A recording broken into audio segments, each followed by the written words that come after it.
and we received disturbing videos circulating online. It was a group of men in Narok County, Ngareta Ward, who subjected their sister to a brutal and unlawful caning, attempting to coerce her into a forced marriage. We have traveled all the way to Narok, together with my team from the State Department for Gender, Culture and Children's Services, in which this incident squarely sits on, so that we can address this particular issue. This woman was already married earlier. She's a mother of a 4-year-old son and a 7-year-old, and she was pregnant 3 months when she was undergoing the beating.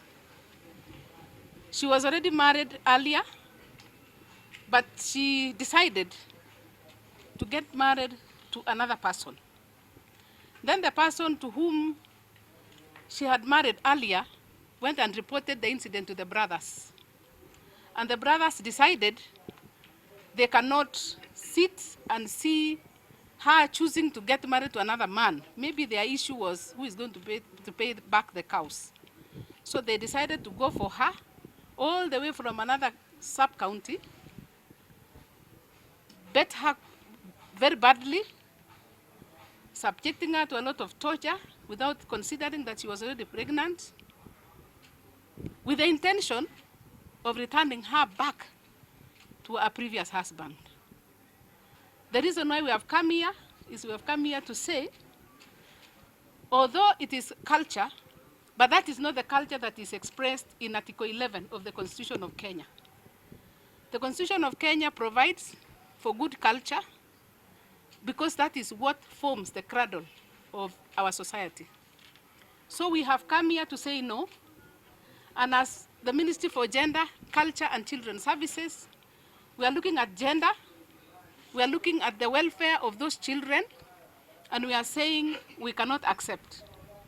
We have received reports from the County Commissioner and his team that the perpetrators of this heinous act have not been apprehended.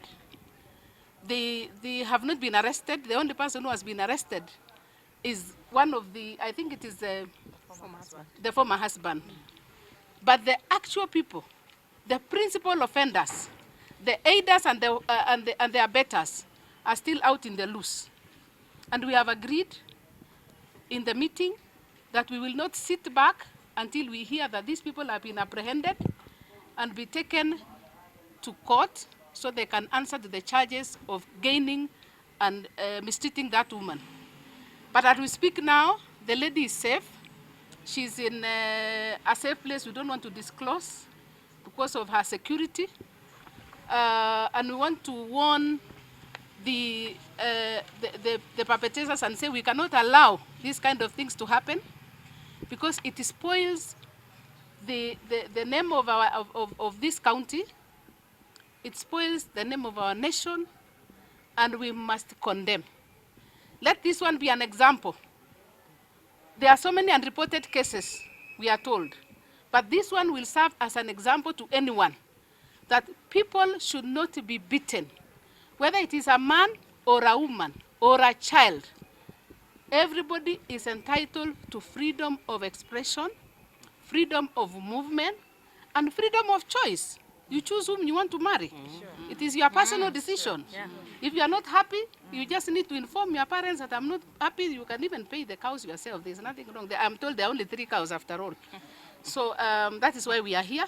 And I've come with my PS and my entire, all this team. We have agreed on the way forward.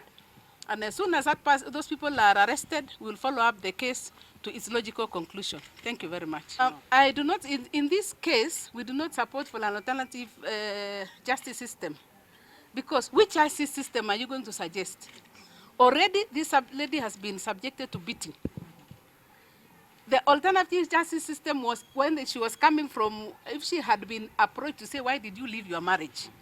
That way they would have negotiated and she would have said the reason why she has left this man for this other one. At that point, yes, negotiations would have worked. But in this one where she has been subjected to beating, let the law take its course. We are in support of what the Honorable CS has said, because we've agreed as a team that we are going to use the multi-sectoral approach where all the departments are going to work together so that we bring these people to book. We are not going to let this case go, because I know this is a second case which has come to my notice. There was a certain case again in Arosura where a lady was beaten because she had chosen to go to somebody else. Now we are saying no to this kind of injustices to women, because a lady has a right to choose where to go. She has a right to choose her lover. She has a right to choose whom she's going to live with, because that is the choice. That this is a matter of hearts. And issues of our heart should just be given and treated as that. So nobody should beat anybody because she has decided to choose another man.